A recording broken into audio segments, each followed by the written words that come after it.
Hey there, I'm Lindsay Dreyer, host of the Joyfulpreneur podcast, where I share tips, tricks, and strategies to help women entrepreneurs maximize joy and freedom in their lives and businesses. Let's dive into today's episode.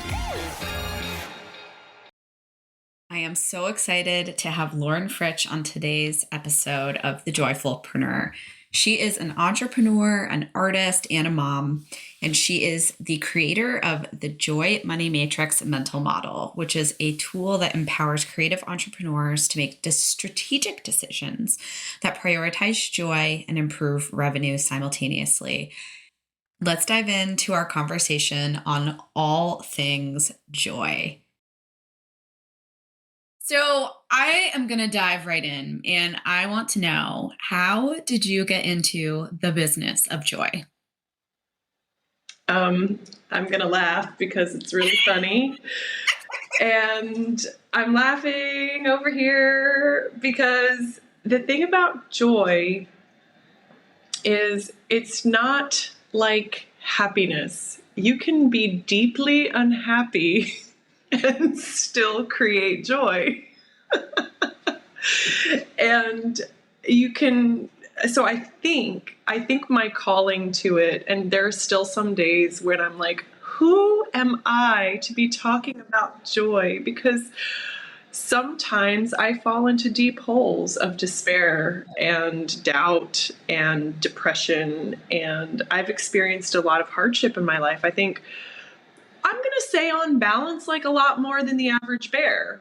And it's the human experience, right? Like no one ever lives this like high vibe life 100% of the time. No, it's so funny. It's so fake too. And maybe there are people who like skate through the world and they're just like, wow, but I'm going to take a slight digression. When I was in college, I had just graduated from college and something horrible had happened. And I was like, I cannot live in New York City anymore. And I went back. I was the executive director of the alumni for the University of Virginia in New York City. And like we had a clubhouse. We worked out at the Yale Club. It was very like posh. It was very like great first job.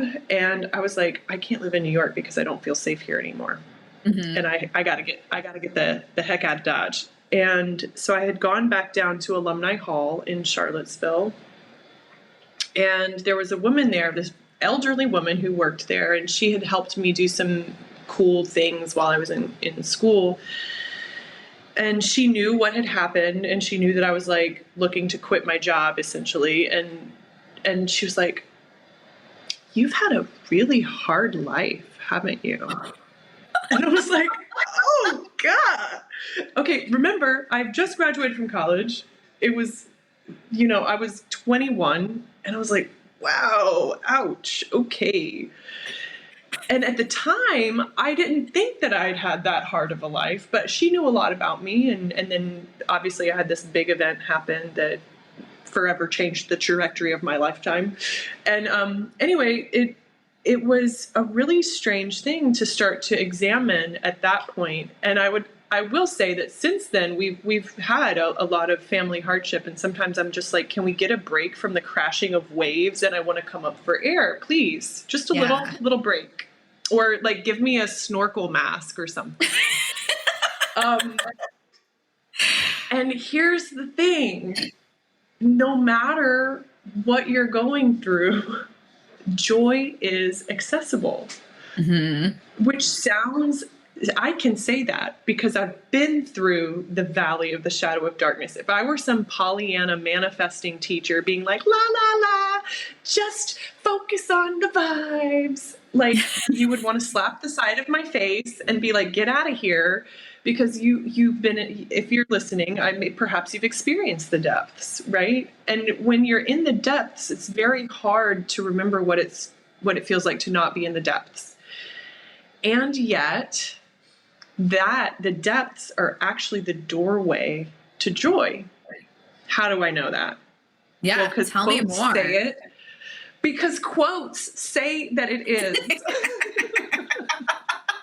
Because famous people have pithy quotes that tell us that. No, here's how I know.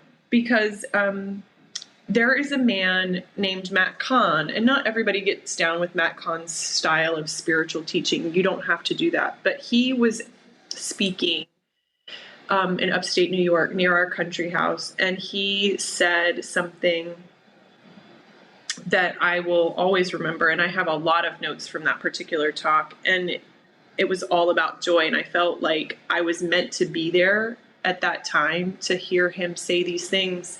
It was after I had created the Joy Money Matrix, but I needed someone else to reinforce for me. I needed someone else to mirror back to me why joy mattered. Mm-hmm.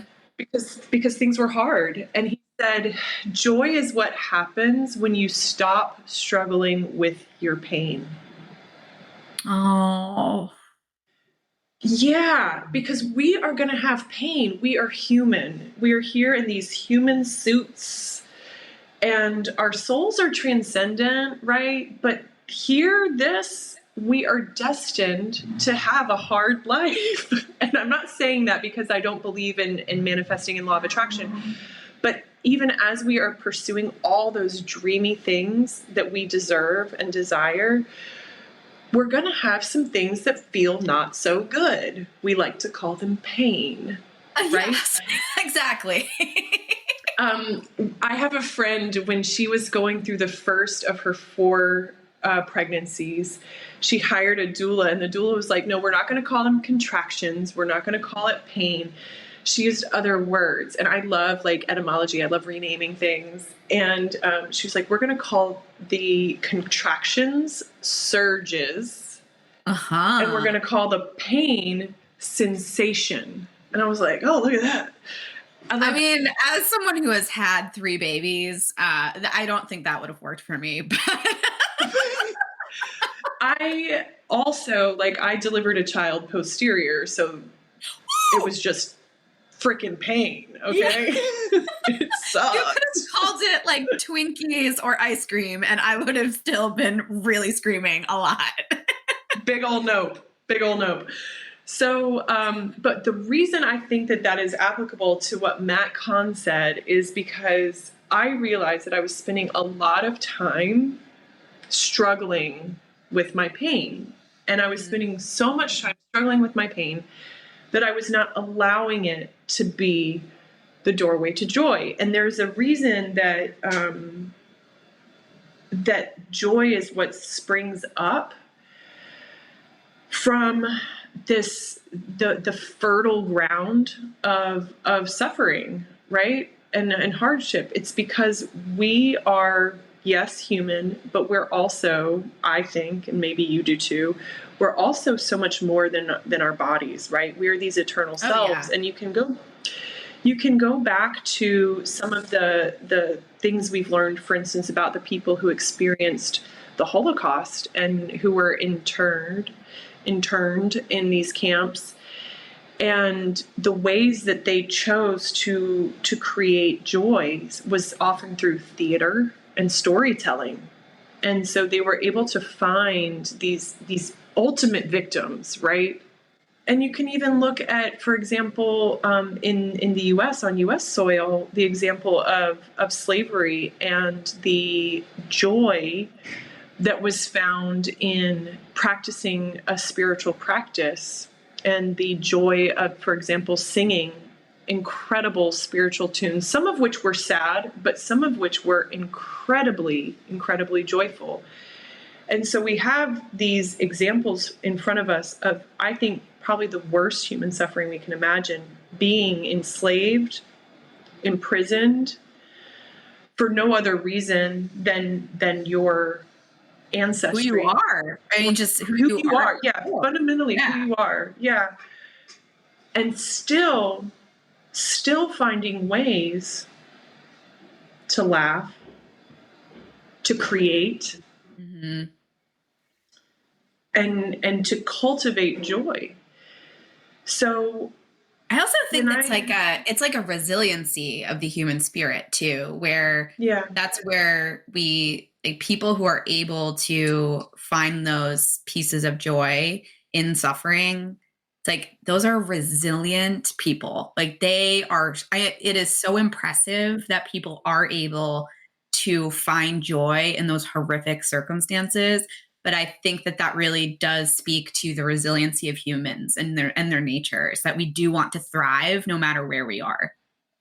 Absolutely. And I also think it is the human, it's the human drive and our birthright almost, because we are given this fertile soil of both good and bad, right? There's all of it mixed up. And then we get to decide what are we going to cultivate in that moment. And I have a little equation, and it's the equation for joy.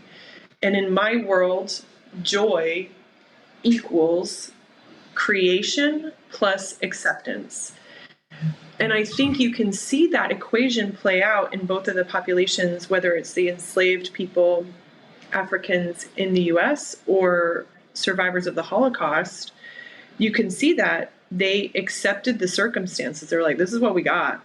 Yeah. And that doesn't mean that they're not going to fight again. Right. No, it doesn't mean it's right. Yeah. But this is reality. Let's acknowledge reality. We're not going to bypass it. Mm-hmm. We're not going to turn a blind eye to it. We are going to own what is here, and it is devastating. And we're going to create in spite of it. And so we're going to create the theater that was happening, or the relationships that took place, or the music that is the legacy from any one of these devastating human, catastrophes. But joy equals creation plus acceptance. And I think when we're struggling with our pain, mm-hmm. it's because we're not bringing one or both of those to bear. So for me, I need both of those in order to find my joy. I have to have the creation piece. I have to be generative. And then I also have the acceptance piece, which, as we know, is sometimes a harder task than we realize, to accept whatever is. But as long as I remember that equation, then I can find my joy.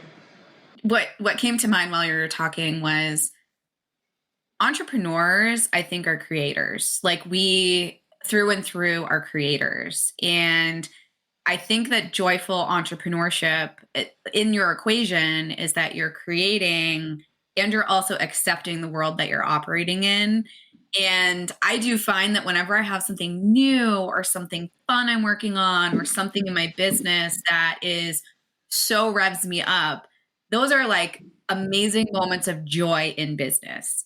So I want to talk more about joy as a benchmark in business. So tell me a little bit about, how do you make joy a benchmark? So obviously it is not something that is that easy to quantify, put a number to. And I've toyed around with how can I create a joy quotient? Like, what would that look like? But for the moment, I don't have one. It is more of an intangible, right? And so that's one of the reasons that we have the visual of the Joy Money Matrix, because the visual gives us the qualitative information that we need in order to assess, like, does this activity, does this form of marketing, does this product or service, does it make the cut? Likewise, do these activities that I perform in my personal life, do they make the cut? And so the inquiry is part of that process, like putting all those puzzle pieces together and comparing them as to how much joy they bring to you or to the system within which you operate, whether it's your business system or a family system. Right. Having that conversation is what we need in order to be able to measure, if you will, joy. Now, in the Joy Money Matrix quiz, I do talk about ROE, return on emotion, return on energy. And again, it's not a quotient, but it is a value, right? So we can say this has higher joy than that item, whatever it is. And for each of the types that comes out as a result of taking the quiz, there are really only two types that have a high sustainable joy. the appreciator and the maximizer. Mm-hmm. And everybody else has a lot of room for improvement. And anybody, no matter where they fall in the quiz, like, we can always find ways to tweak more joy and to use it as a, I don't know, like a divining rod almost, like, where am I going to go next? And if we start to follow the joy, things often become a lot simpler and more profitable. Yeah. I mean, I think that like joy is energy, money is energy. And if you're directing that positivity to things that you love that light you up, like your cup is going to be full, which means that you're able to pour into things that you love and that you enjoy. And it's like your cup, it doesn't run dry, or it may, but you know how to fill it back up because you're doing things that you love. So we all are going to have those ups and downs. It's like we have that hardship. But if you do have joy as your like guiding light or your North Star, like you're going to always go back to joy, which is, you just get wired to it, where it's like, I'm not having fun. I'm not happy right now. I need to bring back the joy. Yeah. I was asking myself that question recently. I was like, what is going on? Like, we left one country, we moved to another country, and I was like, I'm not feeling the love. Like, what's up? And I realized, I was like, you know what's missing? So for me, the things that are very high on my joy money matrix are, for me personally, I love learning. Mm-hmm. And I love creativity. And I was like, oh my gosh, I'm not taking any lessons. I'm not taking piano because I don't have a keyboard yet. Like I haven't bought yet a keyboard, and I haven't bought a sewing machine. And so when I realized that that's all it takes, truly, that's all it takes. It's something that's quite small. I was like, why am I sleeping on this? Why have I not just bought the stinking keyboard and bought the sewing machine and gotten to work? Like, come on now. And it's such a funny thing because it's not a big investment. I mean, marginally, like it's a couple $100. Yeah, I was like, each. The lift isn't that big to get a sewing machine. No, it's not. So marginal investment. And then after that, it's just time, right? And I'm thinking about myself playing with my keyboard or like sewing. And I'm like, get it together, girl. Like, go get your joy. And I thought, if I'm doing those things, I'm going to be a lot happier. So I just need to do them. Like, oh, definitely. But I also think like in our work as like joy money coaches, like we're basically that sounding board for people, where it's like, we're helping them take apart their life, realigning it with joy and money, and then helping them like really prioritize and also give them permission to just buy the sewing machine, buy the keyboard, or say no to this. Like you sometimes you just need that other person, or you need the container and the space to just do the work. And I think especially with like women entrepreneurs, like we are busy, like we have families, we have our work, we have everything. And we don't take the time to just go inward and like look at ourselves. And I think that's like the gift of the work that you and I do, which is like, we're basically helping people like reevaluate their everything and really just realign it, which is so awesome. It is. And even today, so I said to myself, oh, I don't have time to XYZ. And the fill in the blank today was, I don't have time to do my yoga practice. Mm-hmm. And to be fair, I am not practicing a lot. I'm just asking myself to just get started on a specific practice that I do online through another woman's platform. And I said, oh my gosh, I just caught myself in a lie, and I need to use this as a teaching moment, because what happens, and sometimes our like brain needs to hear this, but what happens when we say, I have time for myself, is that the time ends up being more expansive, right? Yes. Because we know that time is nonlinear. We know that it like morphs and shifts. And so when I catch myself saying, I don't have time to do something, it usually means like the most potent thing that I can do in that moment is to go do the thing I think I don't have time for. Because I was like, no, I've got to go look at my expenses from last year from our real estate project because it's like April 18th. Like, yeah. So look, we've already got the extension filed. We're cool, but I still need to get those numbers done because I have to get the report to someone else. Right. And I was like, I don't have time to do yoga because I need to do these other things. And the truth is that I do have time to do yoga and I need to do these other things.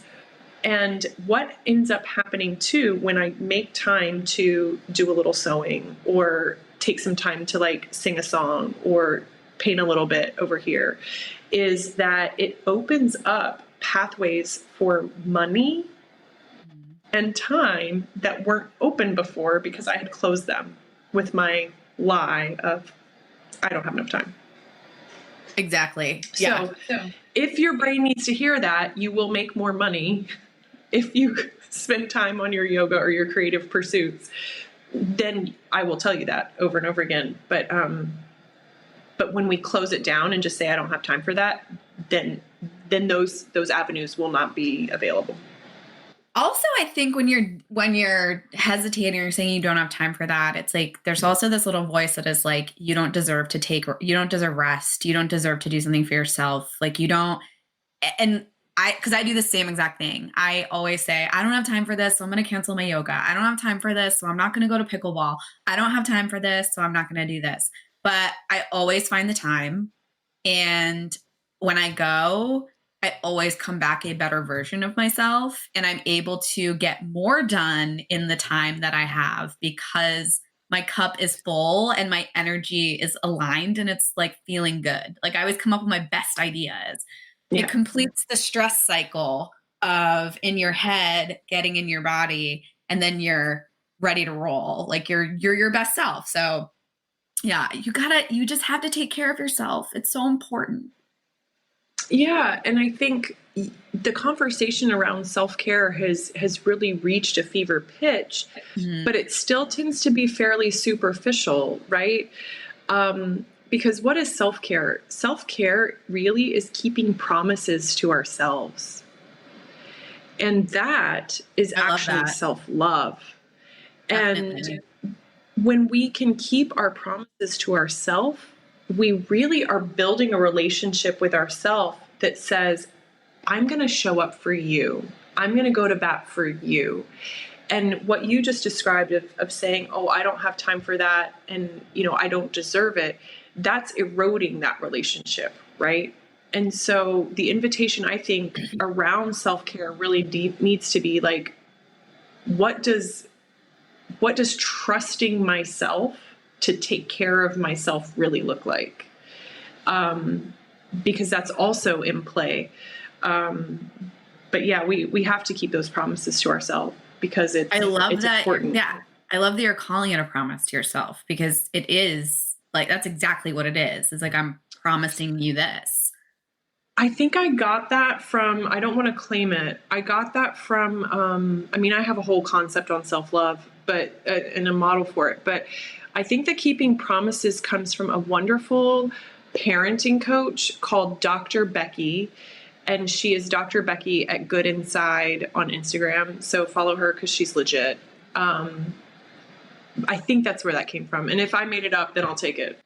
Okay, so I want to dive into multiple streams of income and how does that contribute to joy and money?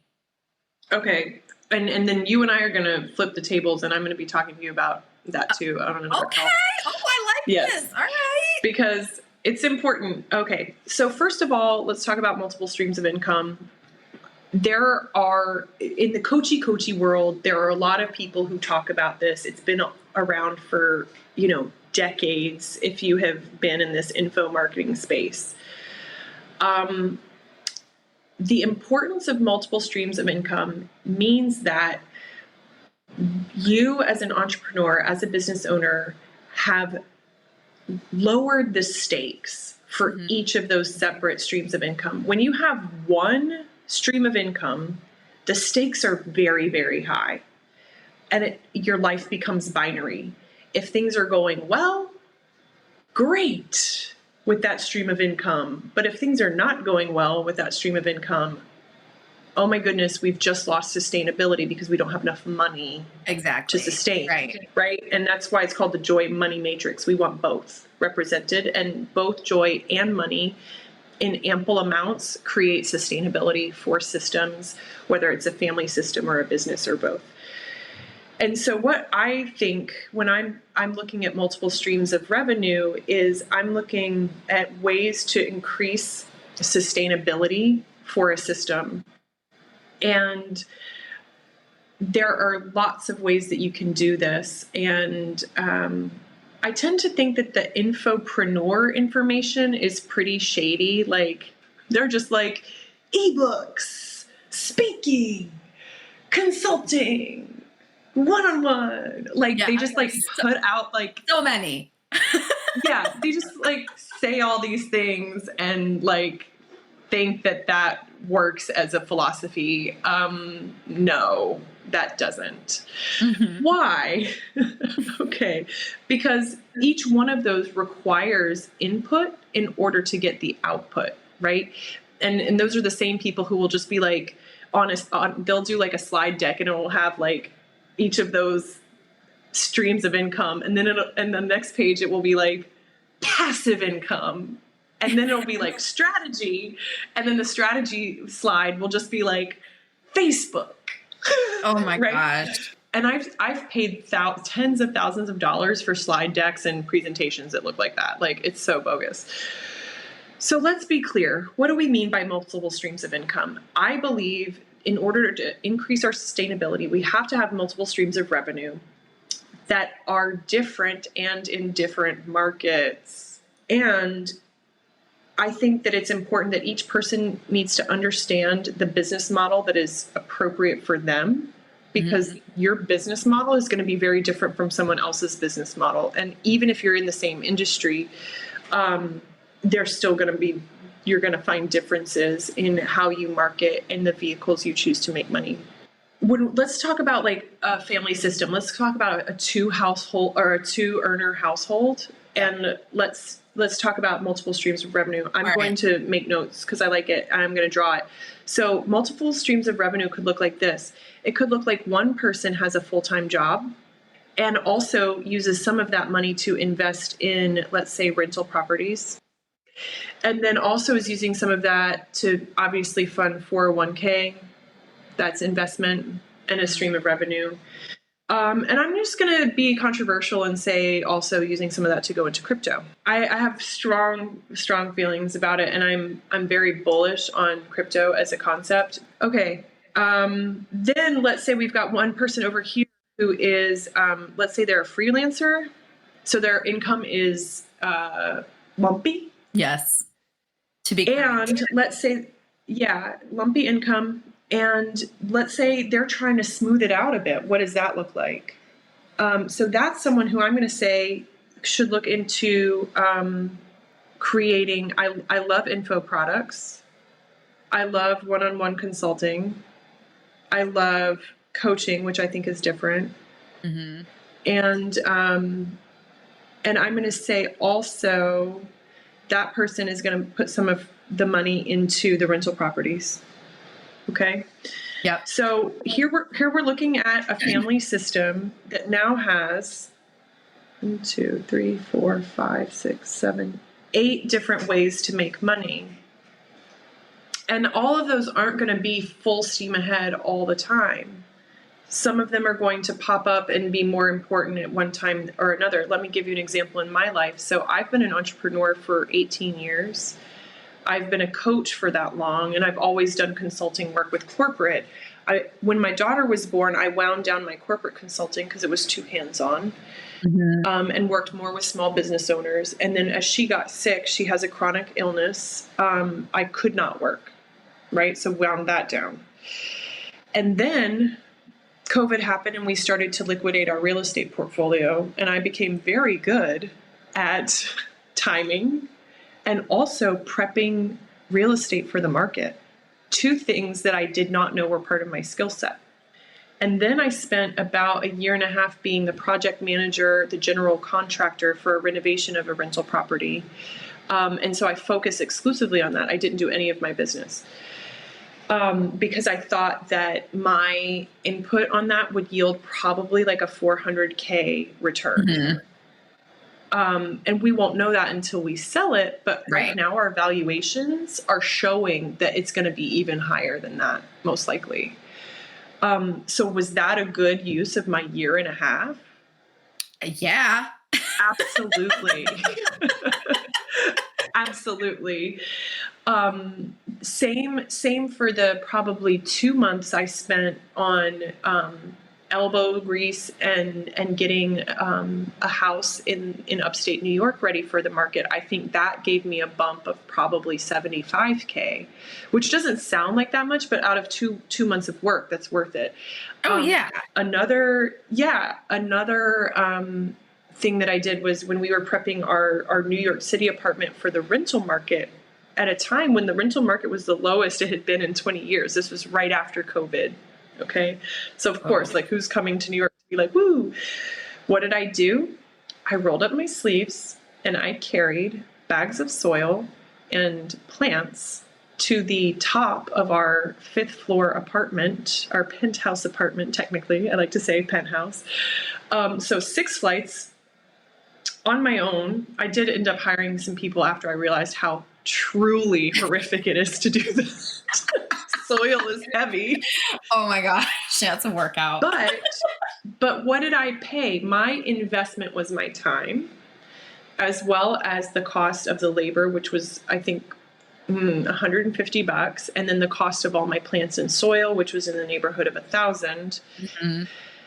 We got over asking, $500 over asking per month for that apartment at the lowest market we'd seen in 20 years. And that grossed us, I'm doing the math in my head, over $250,000 over 3 years.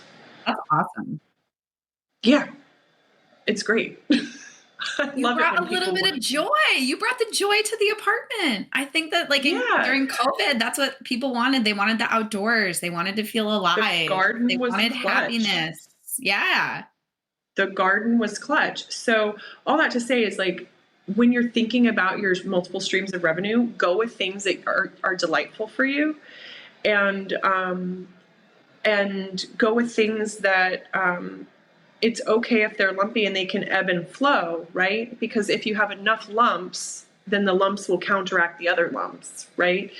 I'll give you some examples of where, like, I have crazy ideas all the time, but there was a time years ago in New York where I was like, I want to make a very exclusive little salon where I can have someone do, like, the best eyelash extensions, but while you're doing that, I'm going to be your life coach, and you'll, like, get a whole, like, life coach, like, energy session while you're doing it, and you'll pay like $700.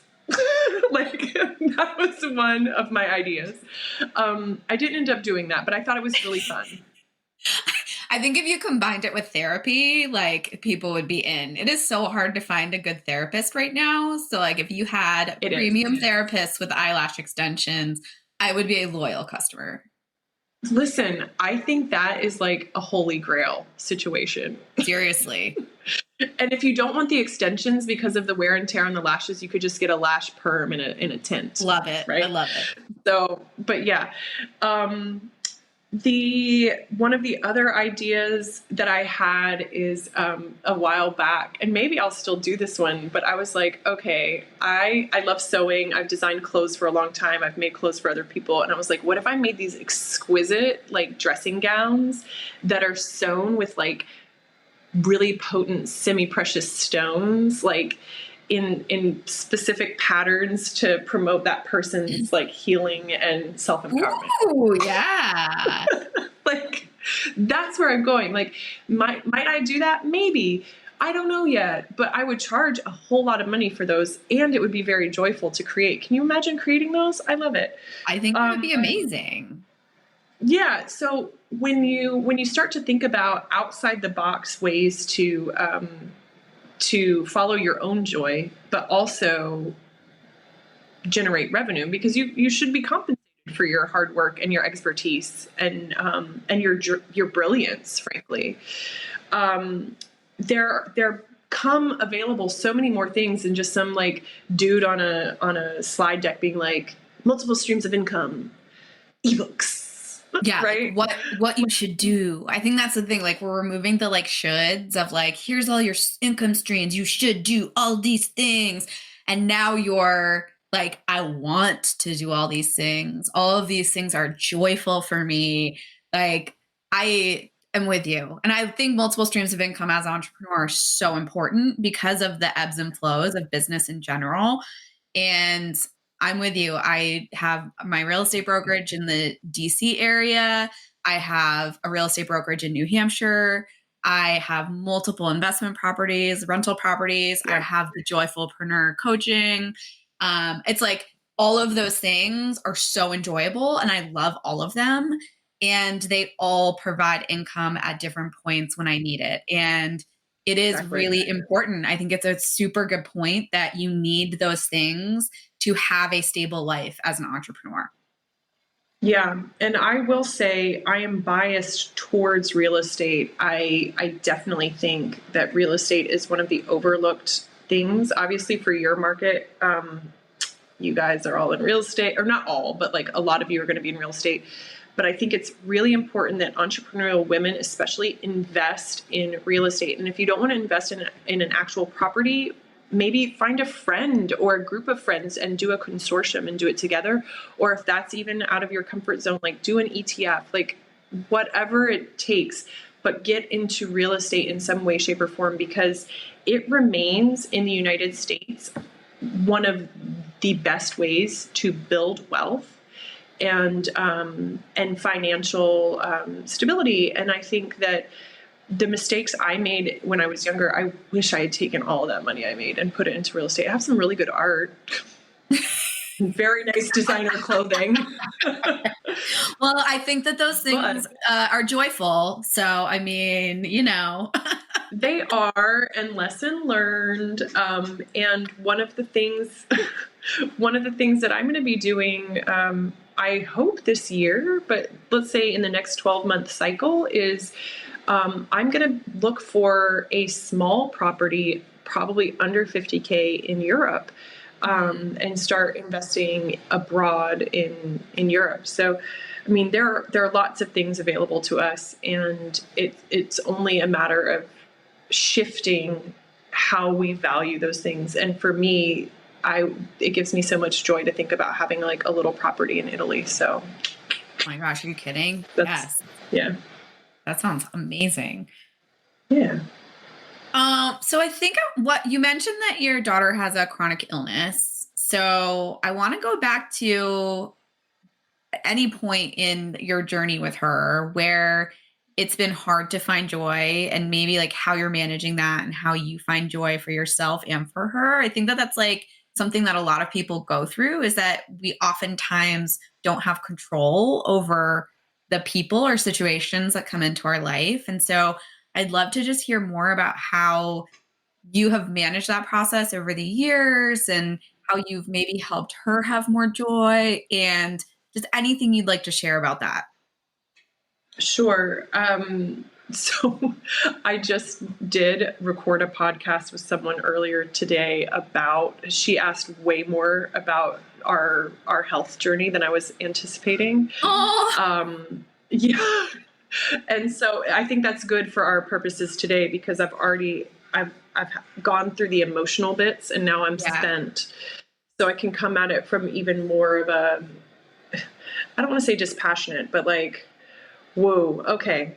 So anybody who has kids, obviously, the quote, like it's like walking around with your heart outside of your body. And it is challenging. Like, we don't want them to experience anything that could hurt them. We love them so much.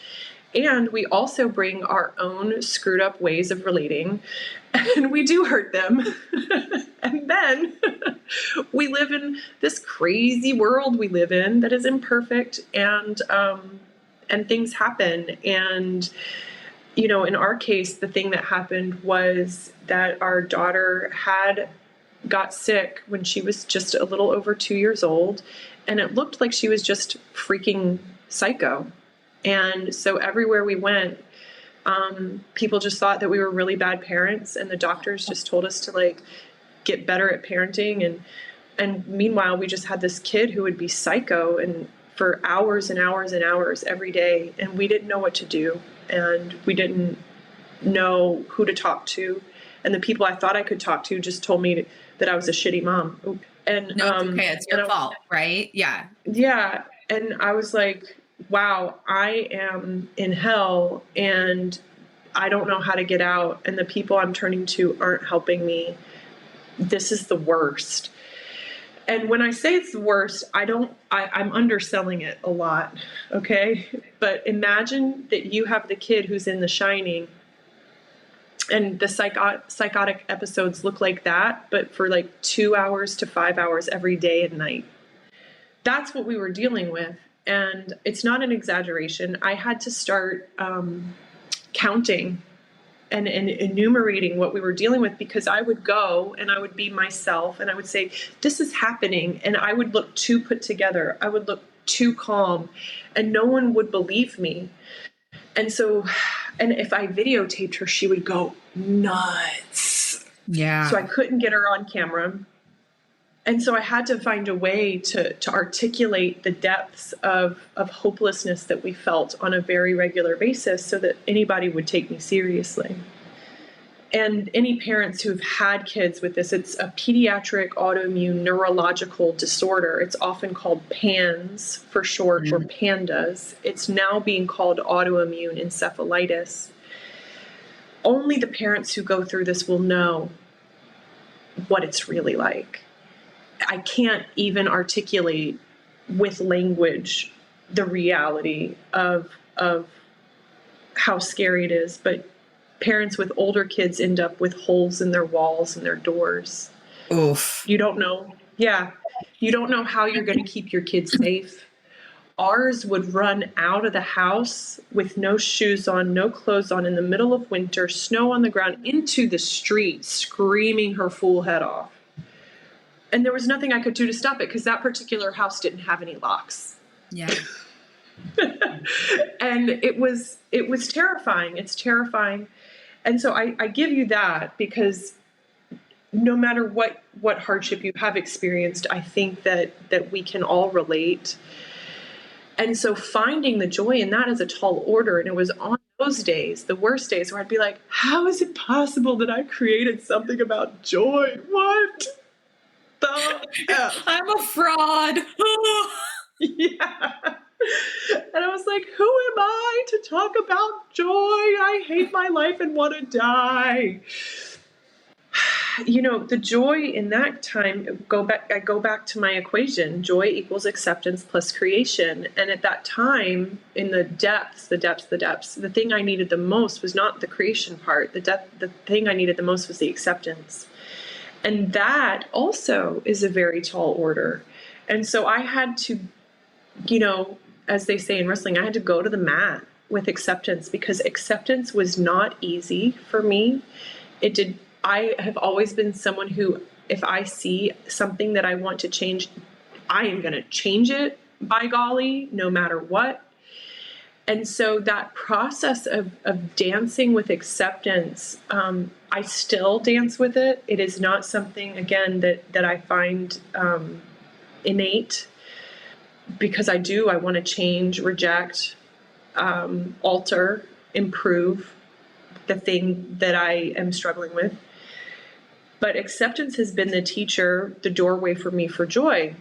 And I realized that I didn't have to keep arguing for my suffering. I could say, this is what it is. This is what it is. And I don't know if it's ever going to change. Now, the thing that changed everything for me around acceptance was a woman named Jackie Senatore.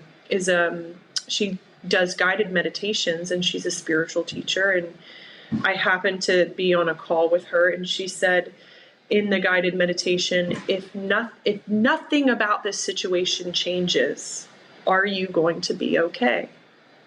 And that question invited me into a different relationship with an acceptance than I had had before. Before, it was all intellectual. It was all, I'm going to accept this. It was all bargaining. I'm going to accept this so that I can then change it. Right. Because I know acceptance is the first step to change, right? All coaches know that. That is a problem. Because if you're only accepting it so that it will change, guess what? That's not acceptance. No, it's not. Yeah, it's acceptance without expectation. Yeah. Yeah. And so Jackie's asking that question of like, how are you going to be if this never changes? And so grappling with the even concept that my situation might not ever change, and what does that mean for me? What does that mean for my family? What does that mean for my work? That was the key question that I needed in order to start a different relationship with acceptance. And I realized in that moment that I would be okay if nothing ever changed. That's really beautiful.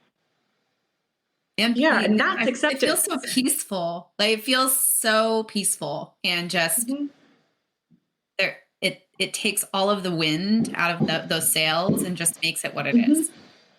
Yeah, because I have been on my knees being like, please make it change. Yeah. And the other thing, and this is another knock on the coachy world. Coachy world loves to tell you that change is coming, that change is inevitable, that change is going to happen. Guess what? They're lying. It's not true. My mom said it the other day. I was like, Mom, stop. You know how I feel about that one. That platitude is delivered on a silver platter to people to make them think that things will get better. We are not guaranteed that, people, no matter what your vibes are. Yeah, that is not guaranteed. Yes, it is not guaranteed. It is not guaranteed. Everything is work. Let's be honest. I mean, I think everything is work. Nothing is guaranteed. But I love that. What is guaranteed is that your vibe can stay good and strong. And even someone in one of my courses the other day said, what if law of attraction is just feeling all of the different spectrum of emotions and being okay with it? Ding, ding, ding. Accepting it. Yeah, I think it's like, it's coming back to like radical acceptance. Like, we just have to be radically accepting of the present moment and where we are at right now. And there is such a peace that comes with that. And it frees you up. It frees up the emotional energy. It frees up the physical energy. It frees up all of that worry and anxiety of just, I'm exactly where I need to be. I am radically accepting where I am. And it helps so much. Yeah. And then joy is accessible, but only then. I love that. That's deep. No, I'm thinking about it now, and it's really true. Human experience. You just summed it up. It's just acceptance, baby. Oh, I need a cleansing breath. I know.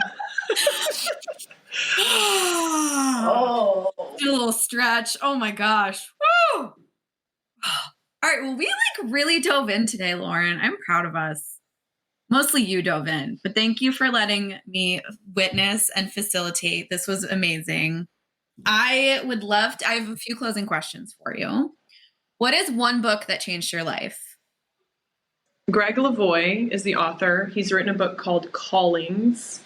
It is ostensibly about career path, but it's so much deeper than that.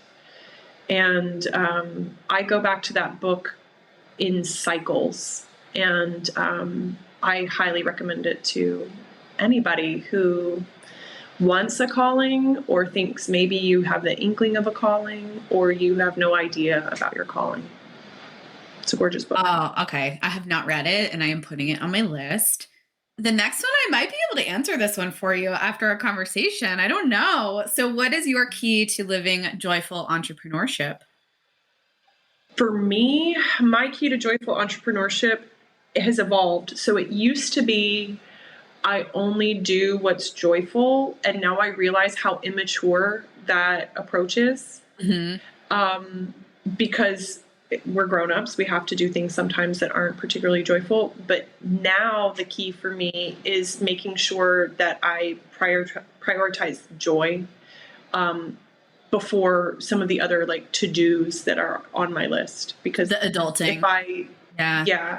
So and usually my joy stuff actually goes back to childhood. It's the stuff that I enjoyed when I was a kid. So as long as I'm doing a little bit of that each day, then it's all good. Oh, I know. Isn't that funny how like our inner child, like all of the inner child stuff is joy. It's so awesome. Okay. And lastly, if anyone wants to find you, what is the best way to connect? I think I love Instagram right now still, even though it's annoying. So you can find me there. I don't post a lot of reels, but I'm Lauren E. Fritsch, and my last name is hard to spell, but it's Fritsch. I'll put it in the show notes for everybody so they can find you. Well, I am so grateful that you came on today. Thank you so much. This was such a great, deep conversation, and I appreciate your sharing and just being super open and joyful. Thank you so much for listening to the Joyfulpreneur podcast. Remember to check the show notes for all the links and resources mentioned in this episode. Your reviews also mean the world to me. If you're enjoying the podcast, please leave a review on Spotify or Apple Podcasts. Until next time, stay joyful.